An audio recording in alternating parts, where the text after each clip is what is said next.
I don't know about you, but I love desserts.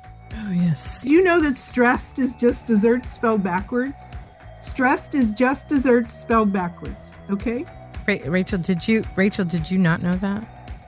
This could explain so much about your sugar. This is. I just had to write it down. I did not know that. Holy shit. Did you know that?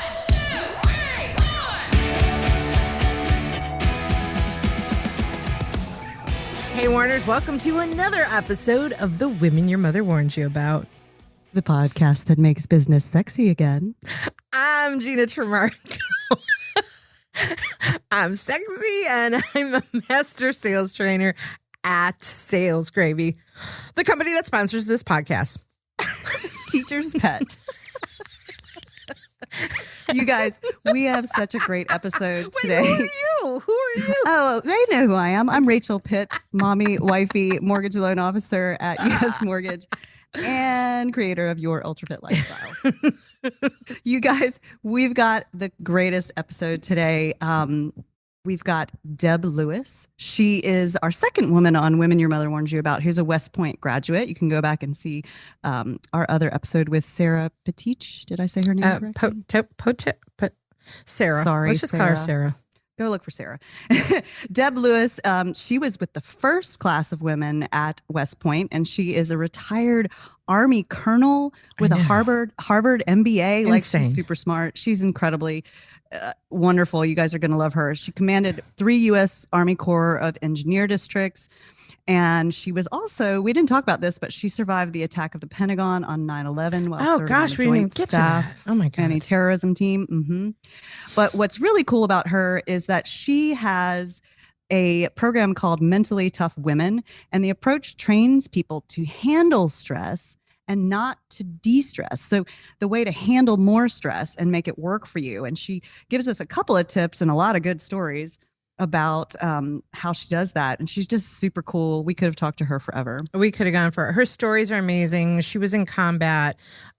She's amazing. And I love the point, probably the point that I love the most of that she stressed is the point that stress is actually a good thing. And so when we think about that, you know, there's something called obstacle immunity. When you can build up a resilience to do things, you're just going to be a higher performer.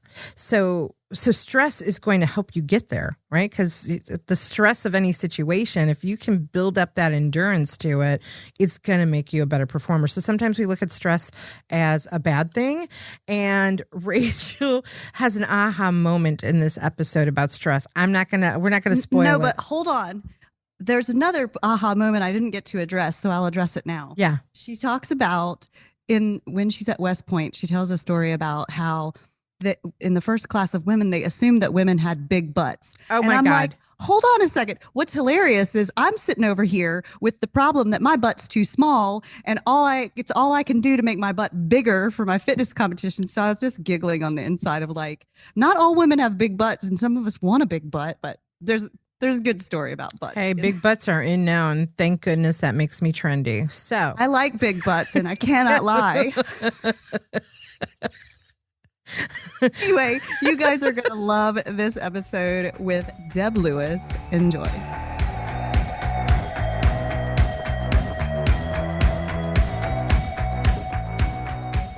Welcome, Deb, to Women Your Mother Warned You About.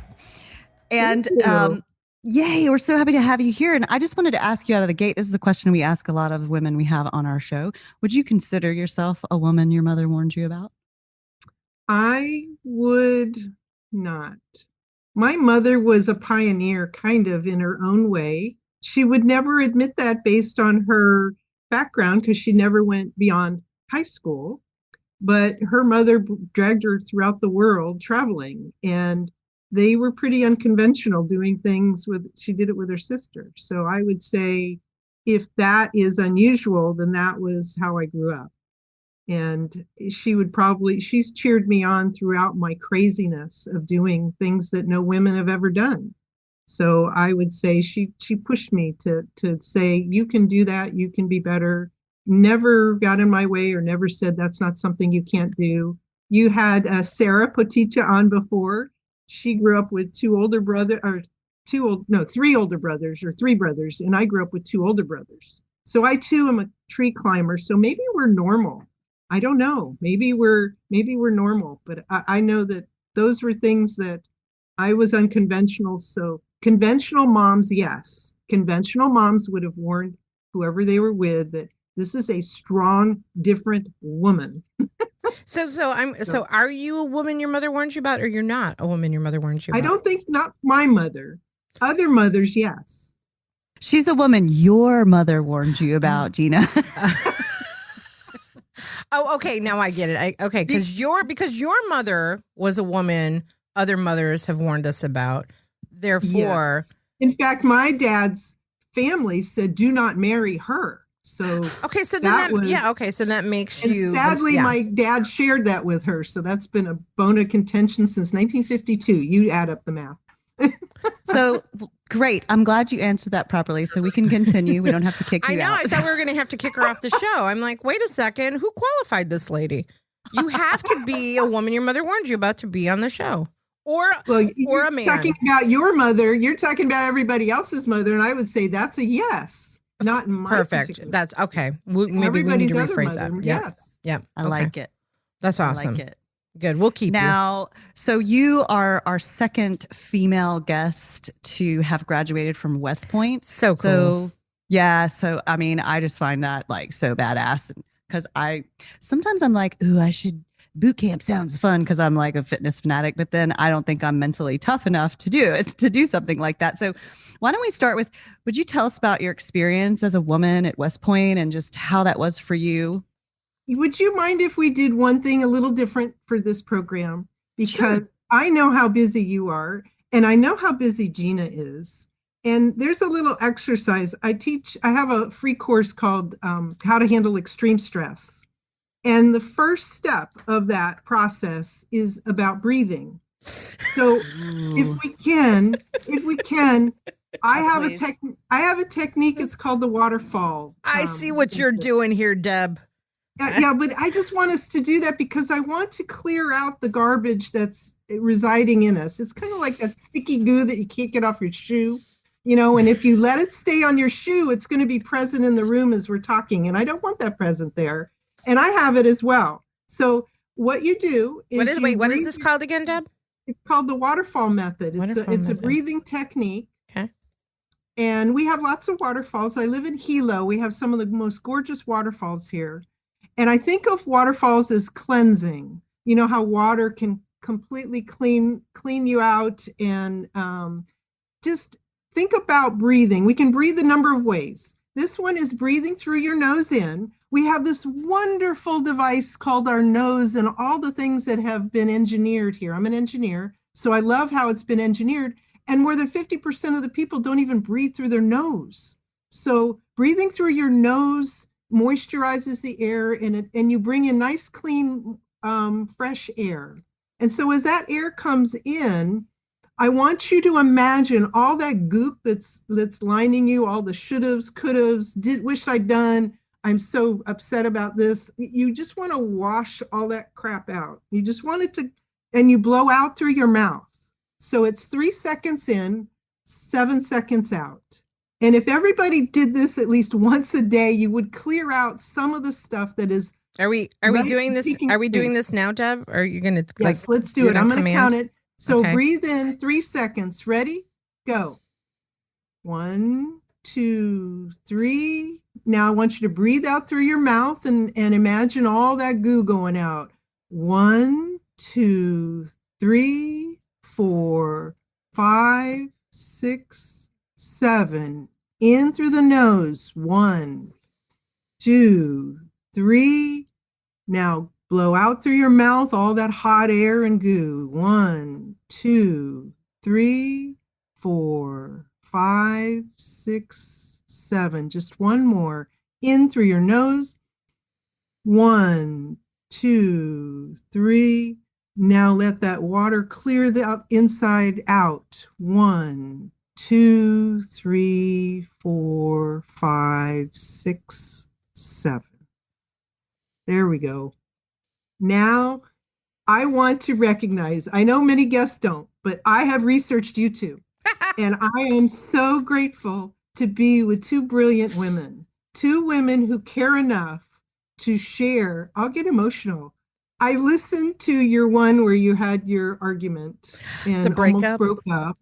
Yes, I've listened to your Axes and X's. I've listened to Sarah, and there's a theme there.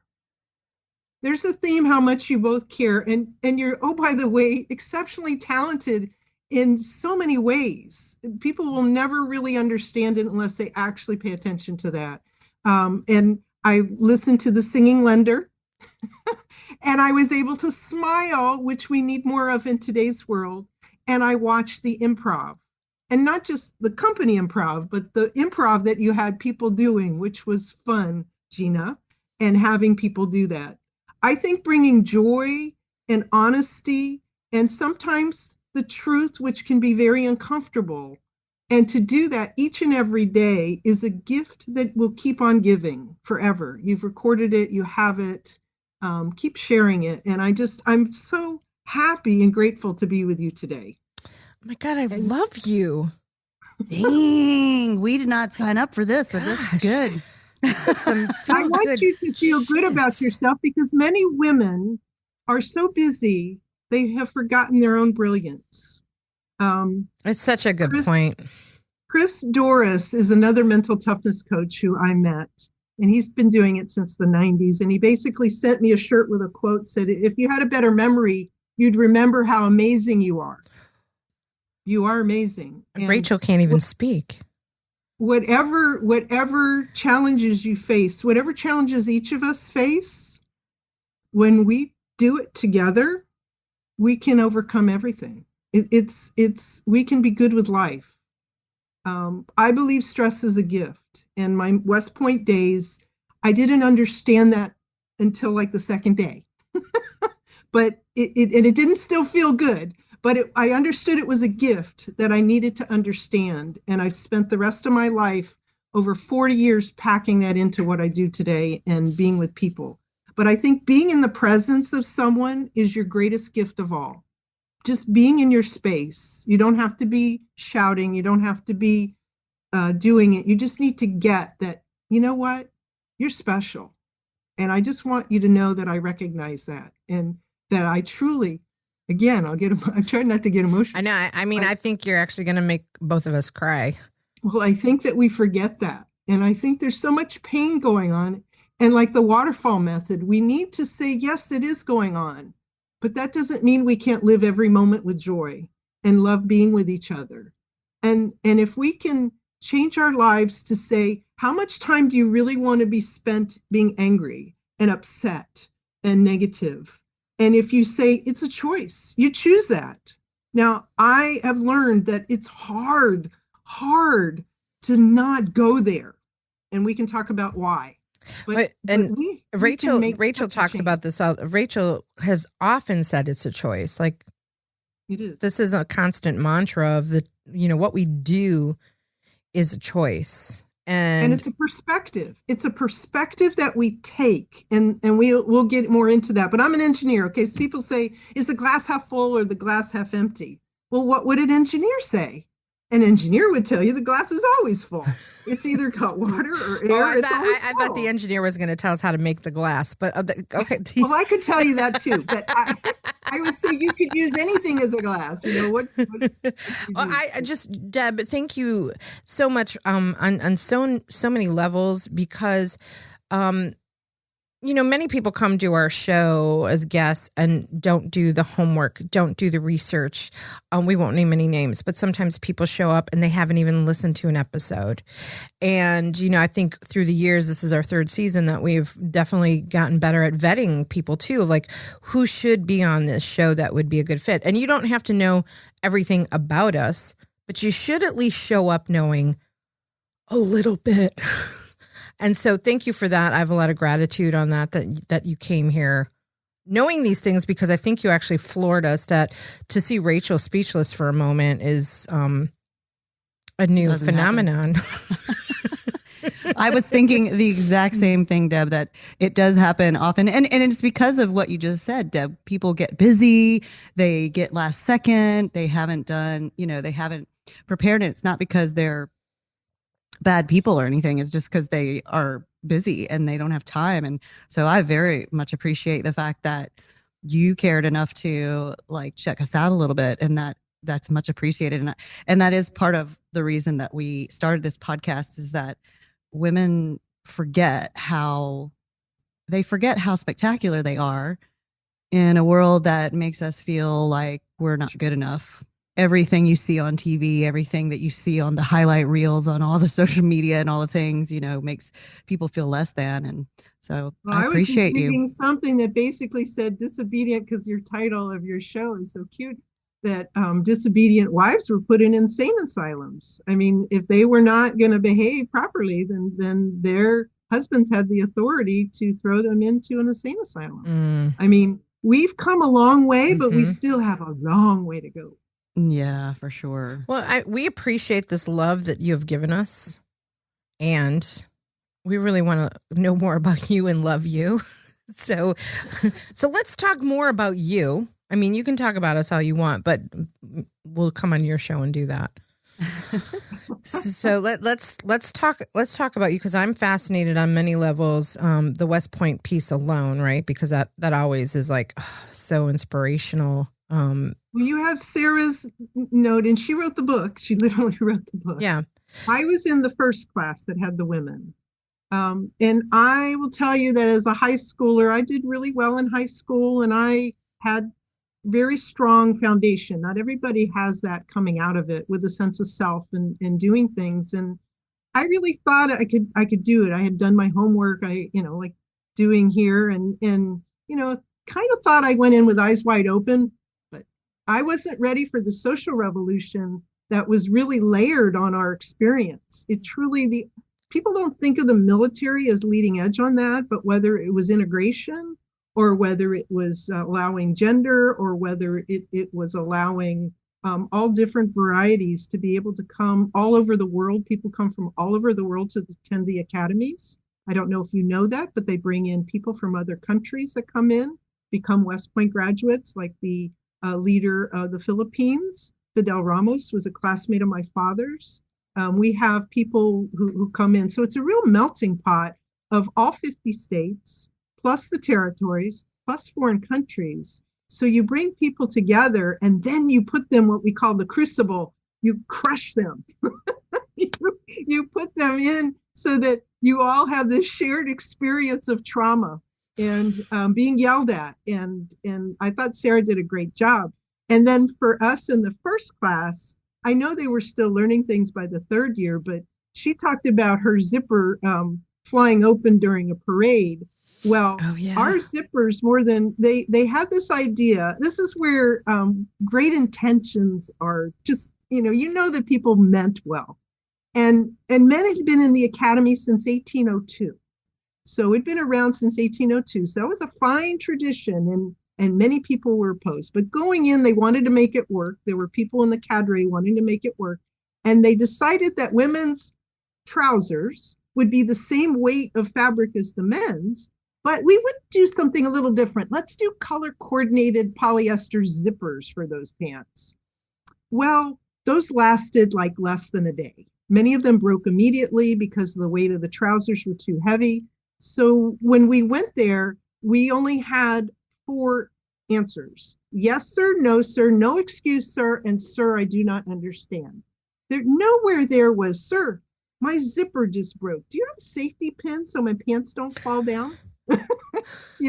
And so immediately, I want you to know I'm someone who gets in trouble. So if that's someone your mother warned you about, I would get in trouble a lot.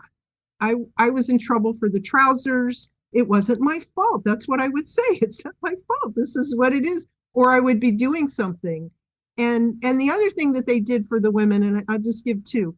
The other one is they said, women have big butts. So because women have big butts, we are going to cut off, if you've ever seen the full dress coats of West Points, it's like black tie with the full tails, that go down to your knees in the back. And in our case, they said, because women have big butts, we're going to cut off the tails. What they didn't factor in is that one of our uniforms is gray over white trowel. And white trowel is not opaque, okay? White trowel is kind of transparent. And then if you can imagine when we turned, you would see the men all had gray covering their butts and the women had white. So we looked like little bunnies going bopping down the row as we were in parades. It caused so much sensation and attention to us. I mean, people were mesmerized by it. And if anything, it accentuated what was happening. And what we learned is that there are guys that have rear ends that are quite sizable, and the tailors knew how to handle it. All they did was add a little more fabric. But the other thing that caused for the women for the first 2 years, so before Sarah arrived, is that our belts, if you've seen cadet belts in parades, they have white belts crisscrossed and along the waist. Well, imagine having a short-waisted jacket and you're trying to put a wide belt to stay on that jacket with nothing to fix it to. What happens when you move? It slides right off. And so we were getting hazed for that. And it wasn't our fault, but we always looked like we had jumped out of a duffel bag. We had just crumpled up and none of our uniforms looked good. And therefore it was perfect to attract hazing to come into our space. So I would say, just as a get-go, I just want to be upfront about it. I've probably been yelled at over 10,000 times. And so it's never been my fault, just so you know, it's not been my fault. Hence, mental toughness is your business now, right? Yes. That's crazy. So like, I imagine there's a lot of running and push-ups and all the things. And I'm just imagining like your pants falling down because the zipper busk while you're trying to do we all have to this. swear an oath. Imagine putting your hand up to swear the oath to the Constitution and then your pants fall down in the middle of it. Yeah. Oh my gosh. And lucky crazy. mine broke early. Mine broke early before the parade. But I want to talk about just one example because this is where I really understood that stress is a gift. And I had prepared so much that the first day I actually was kind of cocky. I was saying, I can do this. I can do it. Well, things the next day got a lot more stressful. Not only did we have little sleep, we started off with a run. Now, Sarah shared that she was a cross-country runner. Her mother was an athlete. I was an athlete. I rode horses and I swam. That is not running. That is nowhere near the close. So I had prepared for the run, I thought, and I got to the formation and the leader yelled, "The run today is 2 miles." And what happened, have you ever run as fast as you can, as far as you can, and then want to throw up? Yes. That's me at 1.5 miles. That's me at 1.5 miles. When he said 2 miles, that was 9 football fields more. Think about that distance. So I automatically said, what? Our first run is going to be 2 miles? And I had 2 other women in my group. Now we started running. Now I'm thinking these thoughts about how I feel at 1.5 miles, knowing I'm going to have to go 2 miles, and it's not a pretty picture. And immediately one of the first women dropped back. Now, Sarah, I thought, did a great job of saying, if women fell out of the run, that was the ultimate validation that women didn't belong. They didn't belong at West Point if they can't run. That was just one. There's many of them, but that was a huge one because the athleticism was something that was really, they can't do it. They shouldn't be allowed. How can they possibly carry their weight? Like Sarah was 100 pounds. I was a little more than that. So I was a little sturdier, but just as short. And when that woman went back, I panicked. I really started to panic. My heart, when your heart starts really popping out of your chest and your breathing gets all crazy. I looked over, and at that moment, I looked at the other woman I'll call her the gazelle. It's probably what Sarah looked like. She was running effortlessly. She was smiling.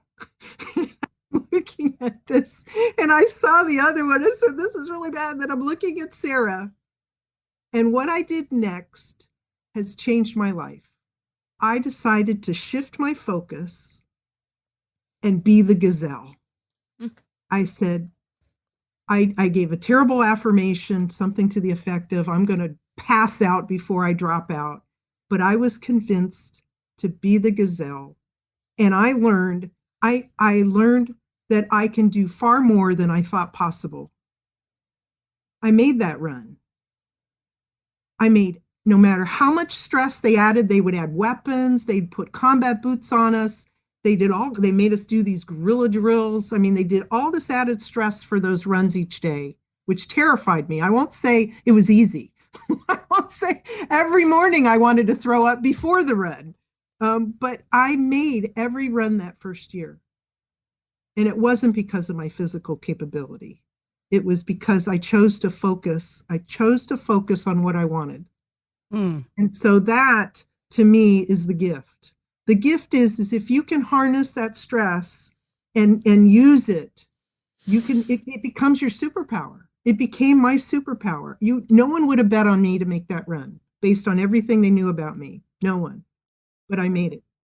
Hey, everybody. You know, the greatest gift that you can give to someone is something that's intangible and free. So the greatest gift you can give us is to give someone you care about the gift of our podcast, somebody that might need to listen to our podcast to get some of the awesome knowledge that you got from us or one of our fantastic guests. So share the love today, post on social media, or just send an email with a link to our website, womenyourmotherwarnedyouabout.com.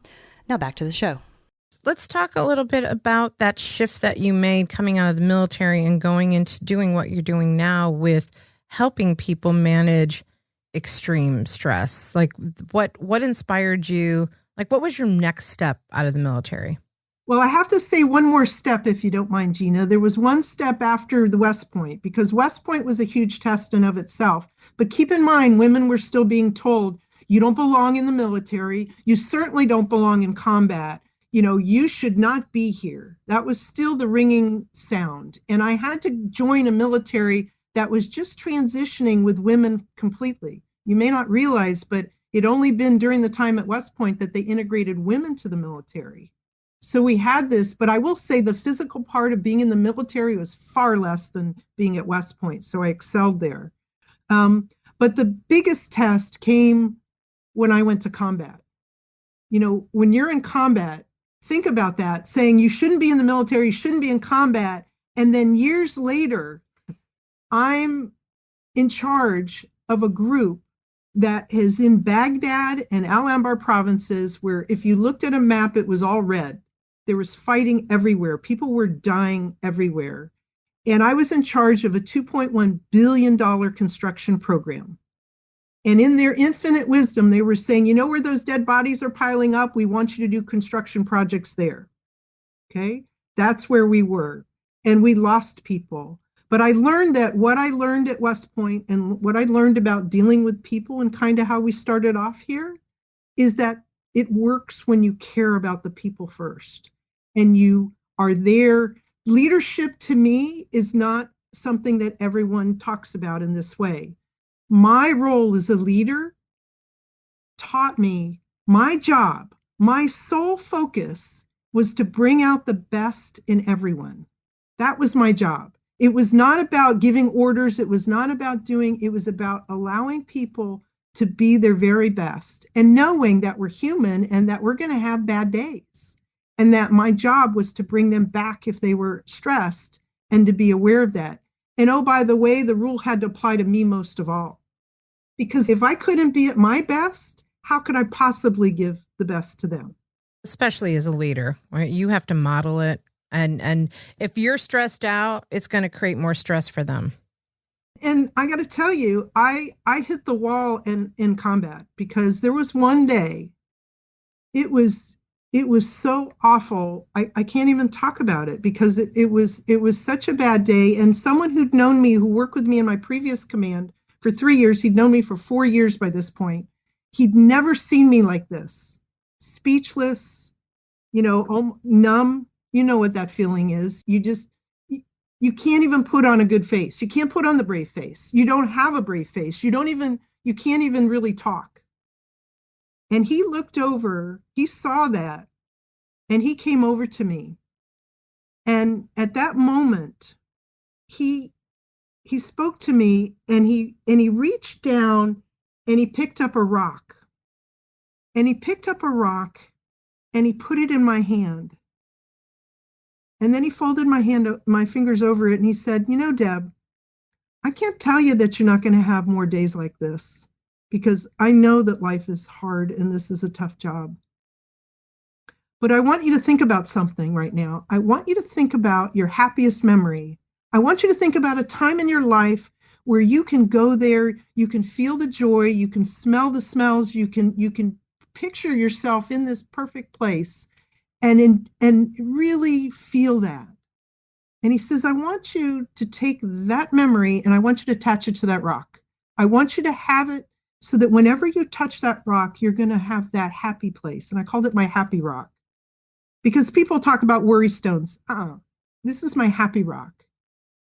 And he said, what I want you to do is carry it with you. So the next time, let's just say the boss is yelling at you, because I told you, people yell at me all the time.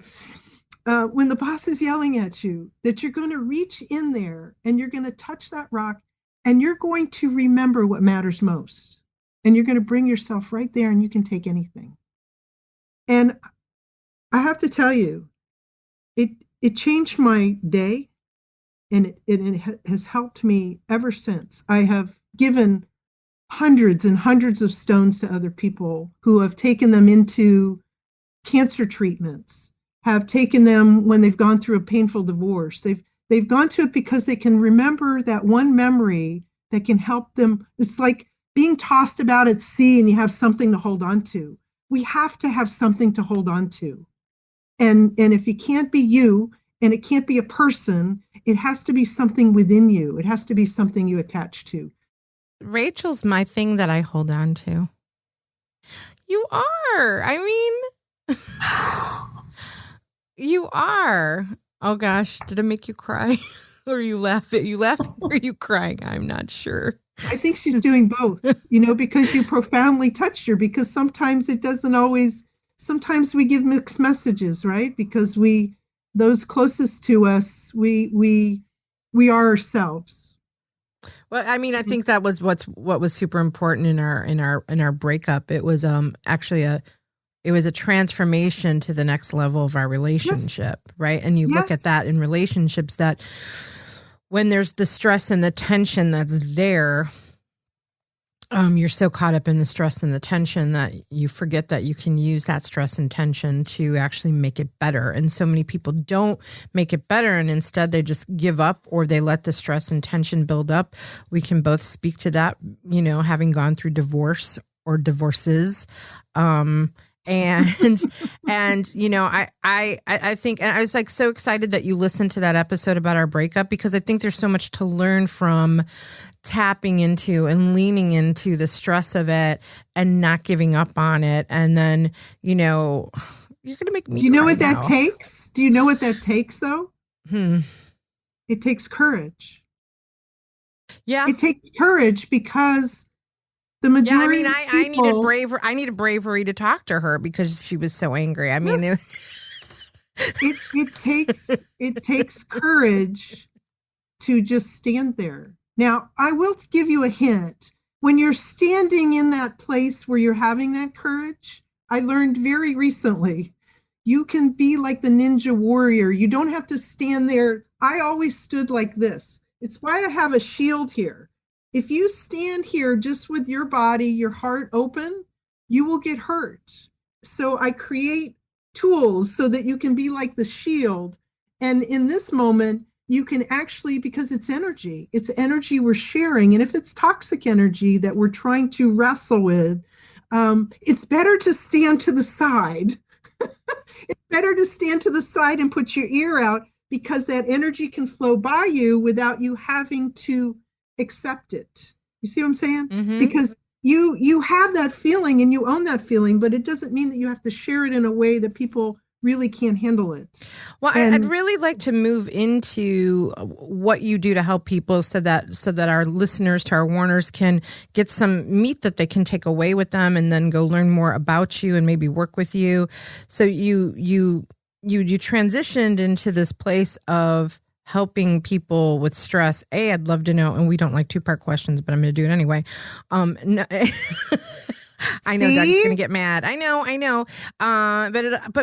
But Deb's so good at a story that I think that she can handle a 2-part question.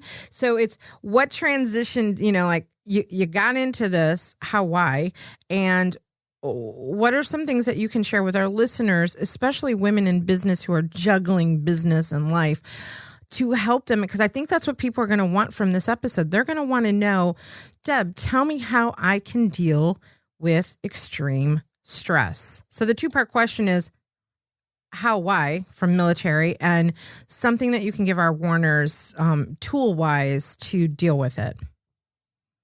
I learned throughout my career that I was attracted to people who were in friction, people who were not having an easy time. And like an engineer, I always wanted to understand what's going on. How can I do this? And many times I got slapped down because people would be angry. You know who a cynic is? I'll just tell you. A cynic in your organization is a person who actually was an idealist. And no one has bothered to listen to their story to find out why they turned into a cynic. Yeah. And once you've done that when people present themselves to you, one of the things I do is I don't speak to the toxic garbage that may be what other people see, because that's like the iceberg. It's like what you see on the tip. I speak to the hero. I speak to the goodness in that person and try to find some place to understand them, because in stress, people are never taught how to handle stress. They have to get it by the school of hard knocks. And I'm an engineer, so I want to understand how to replicate that and how to do that. How do you approach that? So the number one thing under my how to handle extreme stress is the exercise we did at the very beginning. Okay. We can only last 3 minutes without the air that we breathe. So if I were to prioritize everything else with stress, I would say we are terrible at baby. As babies, we're great at it. As adults, we're terrible at it. We say to people, and it's a myth, we say breathing's natural. It is, but not under stress. And more than 50% of the people are not using 50% of their lung capacity. We did as babies, but we stopped doing it. We decided we don't need to do that. We're going to be efficient. We're not effective. And so breathing is number one. If you are paying attention to when your heart races and your breathing stops, that's the time to get it under control. Because the people you see today who are under stress, what are they doing? They're yelling at people. They're running away sometimes at problems. Or they occupy space, but there's no one home. And those are the three. The most common is they're occupying space and nobody's home. The ones that get the most attention are the ones who go and get angry and explode or implode. Those are the ones that get the most attention, but they're actually the smaller percentage. And then the ones who run away, well, I don't know. They ran away. I don't know where they're at. In counting them, I'm not quite sure that percentage. But you know what those are 3 indicators of? Survival mode thinking. I just got off the phone with a friend of mine and we were talking about survival mode. Like literally. So it's crazy. like you can look around on the news, on anything. Oh, they're in survival mode thinking. They're in survival. Do you know what that does to us? It's like, I don't know about you, but I love desserts. Oh, yes. Do you know that stressed is just dessert spelled backwards? I have another story about that for another day. Stressed is just dessert spelled backwards. Okay. Rachel, did you not know that? This could explain so much about your sugar. This is I just had to write it down. I did not know that. Holy shit. Did you know that? Fuck. Okay. Okay, go ahead. But just imagine if let's say you like pies. Like there's certain places I love to go. Like Marie Callender's is in Hawaii. It's a great place, got all these pies. So imagine when you're at your best, you have your whole pick. You have your whole pick of what you want to do. And then let's say I go in survival mode thinking. There are only 3 pies on that tray, and I dislike every one of them. You know, they're like my least favorite. In fact, I probably, if I consciously would do it, I would never pick those 3 because they all lead to something bad. This one I throw up. This one I want to, goes out the other end. This one, this one just makes me just have cramps, Each one of those survival mode thinking choices are so narrow in our life, and yet we keep picking them. Because why? We have hundreds of thousands of years of hardwiring in us. Mm-hmm. We are taught that stress is bad. And when we're taught stress is bad, we go in survival mode thinking. Mm-hmm. Because it triggers survival mode thinking. You know what we call it at Sales Graveyard? I should say what Jeb Blunt calls it. He calls it a drunk monkey. It's drunk monkey brain, because the blood leaves your neocortex in fight or flight mode and rushes into the muscles so that you can fight or flight. And you have no rational thought. You become a drunk monkey. And people would ask me, how in combat were you able to have full functioning when people are shooting at you, or you're standing there and mortars are coming into your position because someone has targeted your building? They destroyed 200 cars as I'm in the building with the other people. Do you run around like crazy or pretend it's not happening? No. I found out my height was an asset, because when I run to a bunker, I can stand in a bunker. And all those tall people had to hunch over, and for hours, they'd be hunched over and I'd be talking away. Hey, we're doing this and we're doing that. Stress, when you narrow it to those 3 options, you have when people realize that they've done that, they stop staying in those places. If I'm going to yell at you, go to Dale Carnegie and read his book, How to Win Friends and Influence People. Read chapter 1.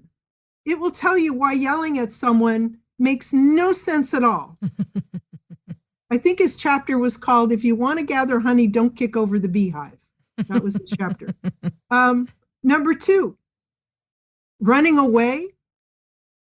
Tell me how that solves any problem in the long term, because we're here for the long term, not the short term. This is a long game, not the short game. And then the other one, the shutting down, I think that's the greatest tragedy in our entire country. It happens in our relationships, and it happens at our workplace. It's people who do not feel safe or inspired or feel aspired to want to contribute. And I look at every person as a treasure chest. I may not have the key yet, but I'll guarantee you I'm going to find it. Because I will not give up, because no matter what people may say about a particular person, I know that they have got some knowledge that is going to be important. I don't care about age. I don't care about what they look like. I know that they have something valuable, and I want them. They would say in the business world, they would say my meetings were exciting. How many meetings do you go to that are exciting? Maybe your improv meetings are quite exciting. Much of what I do, from what I hear, is exciting. I could make my meetings exciting, but a key component of that was that people felt safe to contribute. Mm-hmm. And that when people went into that survival mode kind of talk, I would do something. And it's not what you think. Oh, I would do something, but I'd have to do it in a very loving way. Mm-hmm. I wouldn't do it in a mean-spirited, don't do that. Do you know neuroscience says when you say don't? What does neuroscience say? Gonna do it. Gonna do it. Exactly. Mm-hmm. Mm-hmm. So what do you do, Deb? So what do? Well, for one, in a meeting, I'll give context. I want to make sure people know the big picture. A number two thing is that I made people have name tags. I had people, everybody, I don't care who's in the group, because if one new person came in that group, I want them welcome. I want them to hit the ground running. I wrote an article about how, the new kid on the block. What do we do to make people feel comfortable? Let's say you've got someone standing in for another person. That's a new person. How welcome are they? They're, you don't recognize, hey, you're new. Welcome to our group. We want you to contribute. Because a new person is less likely to add a thought that they'll have when a discussion is happening. Mm-hmm. And then I think the final piece that made it the most exciting is my equal opportunity person. We would have someone sitting in for that. She'd say, you never let anything go by. I have two comments that happen in meetings. And I will tell you the worst one is called the termite comment. You know what that's like? The termite comment is the one that says, Rachel, why would you say that? That's so stupid. I didn't yell at her, and I maybe made people laugh by saying it, but make no mistake, that comment eats away at the fabric of your group. And if someone said that, I would go, Deb, you just said, and I would repeat what they said and said, I have some thoughts about that, but I'd love to hear what everyone else has to think about that. And then the discussion would go crazy. They go, why did you say that? That was, and we, in one group, I could have paper wads. You have to tailor it to your group. One group had paper wads, so paper wads would be flying. But in another group, they basically said, I'll tell you what I'll do to you if you try to throw something at me. They were very passive aggressive. You had to be very careful with that group. But, so I have to go back because I made a termite comment at the beginning of this podcast and I said Gina was a disaster. And really, it's because I'm a disaster today. So I'll take it. And I didn't take your shit. I'm like, don't call me a disaster. Thank you. You think about it. But think about strangers who come up if they said something like that. Yeah, people do, but human beings do that all the time. They do it the worst when they're close. And they do it when they're not disciplined. And they have no comprehension of the impact. I think the biggest mistake that people have is they have no idea the impact they have. I can't tell you how senior leaders came to me and I would tell them what they had said to people and how they were influencing people, and they would deny that they influence people. So not only do they deny that they've done anything wrong, they will deny that they influence anybody. And yet I think, Gina, you said it. Everybody is a leader in some fashion. Mm-hmm. You said this in a previous podcast, and everyone is a leader. Everyone's looking to you for leadership about how you do it. Little kids are the mirrors. We know mirror neurons because of the kids. Just watch them parroting. You say something and then 3 hours later, they're saying the exact same thing and you're going, oh my gosh, that's why we have to watch what we say. And you would think that social media would be the ultimate gatekeeper on that because it's there forever for people to see. But people think something else. So I would say that's how I made meetings exciting, because everyone, I believe, felt safe to say what they wanted to say. And at the end of the meeting, if they hadn't talked in the meeting, because you have the people who are very active, who dominate conversations, by the end of the meeting, all the rest knew. I would say, Rachel, I know you've thought about this topic a lot, and I realize it's getting late. But I think everyone here would really love to hear what you are thinking about this topic, because I think it's important before we leave today. Rachel, we'd really like to know why it is you think I'm a disaster. Because I think I'm a disaster. That's actually the psychology of it. We could go on for hours, Deb, but unfortunately so awesome, we gotta wrap up. So let me just, if I can, on that point though. That is what I found when people, I had a cadet that used to haze me all the time. And the reason he hazed me is he wanted to go out on a date with me. He was like the little boy in the playground. So the comment that you said, we say things out of our mouth that really are not what we mean, but we say them anyway, and they can be hurtful. But it's fun. It's fun to pull back that string. Yeah. And that's how I help people. You're amazing. I help them see the beauty in their situation, that for them, they're thinking this is terrible. But if you believe that struggle is good because you care about being better, then you will always think, yeah, I'm struggling on this. Okay, let me get better at it. I'll get through this. Help me and I need help. I need help from other people to get through those struggles. But what's on the other side is magic. So number one, stress is a gift. And I think I emphasized quite enough that it's not natural. It's not natural to enjoy it in that way. But then if you understand that we have that capacity to override it, then you have the chance to share in the magical force that can be stress, that you can, as you said, Gina, you get to the other side and you've reached a new level because you've pushed through that difficult piece and been able to do that. And oh, by the way, it allows you, people say they want to make a bigger difference in the world. This is the key to making a bigger impact, not only in your life and everyone who's in your life, but also handling stress and being able to use it in that way makes a bigger impact in the world. It allows you to work with very different people under very stressful conditions and be able to laugh and have fun and do parodies and have improv and do it because that's how the most important things get done in our life. So we can create what a better world is.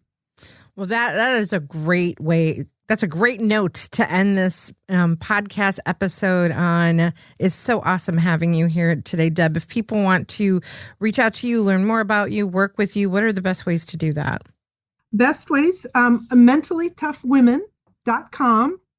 And if they want to get started right away, they can do /free gift, which describes 3 ways that people are hurting themselves under stress and what you can do instead. And it also gives you the link. I have 2 free course. The first course is on Udemy, and the link is on that free gift as well.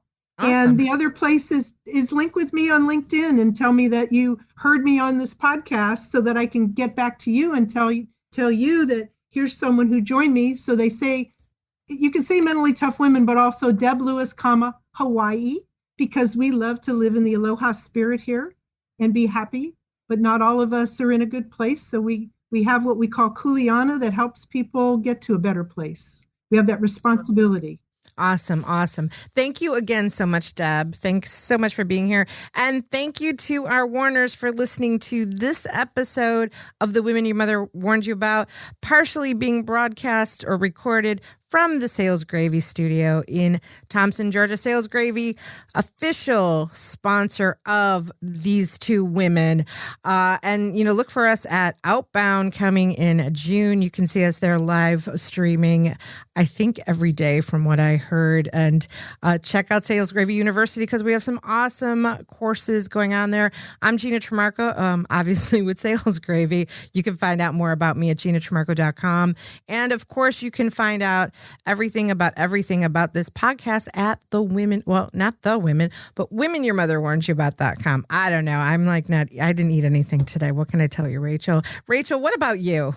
You can find me pretty much everywhere on social media as The Singing Lender at thesinginglender.com, and for fitness stuff, ultrafit.lifestyle.com, and the same on social media. And if you guys have time, please leave us a review at iTunes because it helps us spread more love to the masses. We like to spread love. A special shout out to Yuli, who has been producing for me today and dealing with me. So awesome job, Yuli.